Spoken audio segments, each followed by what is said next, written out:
Me ollaan täällä Kampin palvelukeskuksessa ja mennään katsomaan, että onko tämä oikeasti senioreiden menomesta.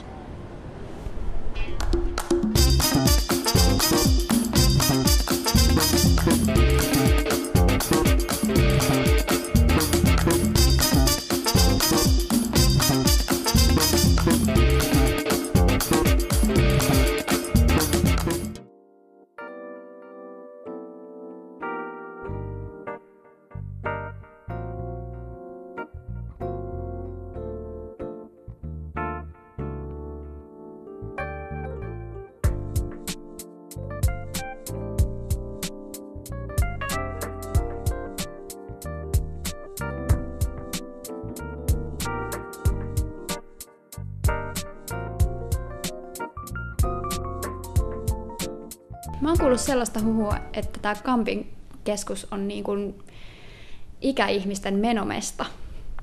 Se kyllä pitää paikkaansa. Oikeastaan tämä on ikäihmisten nuorisotalo.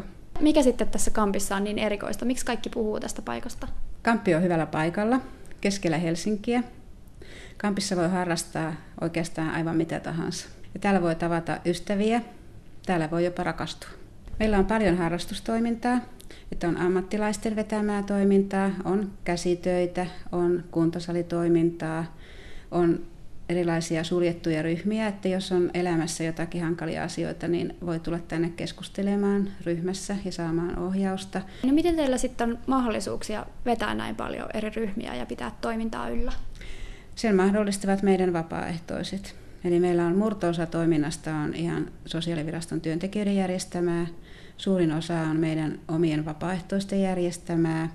Ja sitten meillä on hyvää yhteistyötä erilaisten järjestöjen kanssa, että heidän kauttaan me saamme myös paljon tähän talon toimintaa, muun muassa luentoja. Keskimääräinen asiakas on varmasti nainen ja ehkä ikäryhmä on 70–80. Meillä on myös nuorempia, työttömätkin saavat tulla tänne, mutta heitä on vähemmän. Vanhimmat asiakkaat on yli 90-vuotiaita. Mutta tällainen hyvin aktiivinen nainen, joka on täällä meillä vapaaehtoisena, saattaa auttaa tuolla ruokailijoita ruokasalissa ja sen lisäksi itse harrastaa sitten erilaisia harrastusjuttuja täällä. Voi sanoa, että täällä on joskus vähän villikin meno, että ihmiset riahaantuu. Kyllä, ja täällä on syntynyt rakkaussuhteita. Täällä on jopa avioliittoon asti lähdetty sitten seurustelemaan.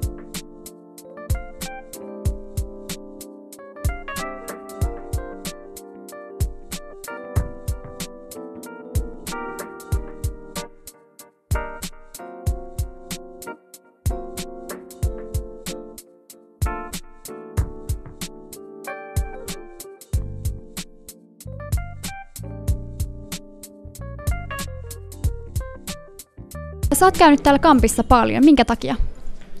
Monen asian vuoksi. Harrastamassa 1 ja 2 ja 3, uimassa tuolla liikuntaviraston puolessa ja sitten nyt kun olen jäänyt yksin, niin ihan tämän juttukumppanuuden vuoksi sitten käyn myöskin tuolla alhaalla kerran viikossa syömässä tämmöisen liikuntauintijumpan jälkeen. Okei, no miksi Kamppi on just paras paikka?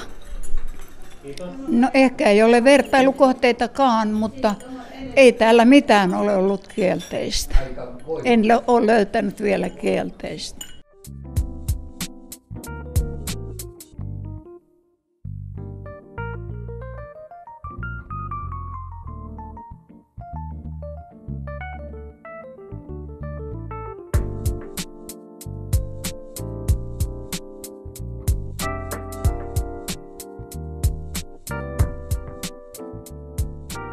No mikä se on sitten ihan paras asia täällä Kampissa?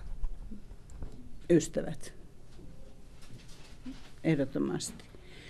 Täällä on niin kuin monen eri alan ihmisiä siis tehnyt elämäntyönsä ja voi niin kuin jutella monenlaisten ihmisten kanssa. Minusta se on ollut aivan ihanaa.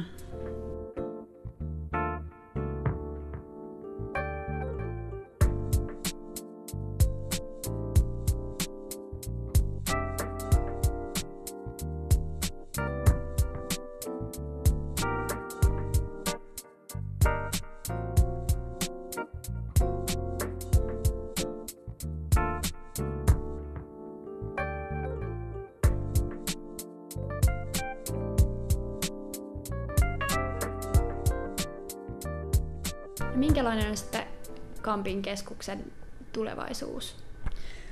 No, Kampin tulevaisuus on ihan hyvä, että 2012 meillä alkaa peruskorjaus ja meille tilat tulevat entistä paremmiksi. Tosin emme saa lisää tilaa. Eli meillä on nämä tilat suunniteltu 600 asiakkaalle ja meillä on arkisin noin 1500 asiakasta. Eli täällä on tilat aika lailla täynnä, mutta tulevaisuus näyttää hyvältä ja tähän ikäihmisten toimintaan panostetaan tulevaisuudessakin. Okei, no jos sä kuvailisit Kamppia 3 sanalla, niin mitkä ne olisi? Kampin, 3 sanaa on aika vähän, mutta että kyllä mä sanoisin, että yhteisöllisyys, elämän ilo ja sellainen uuden kokeminen voisivat olla sellaiset. Ja lähdetään suoraan ilman mitään alkusoittoja.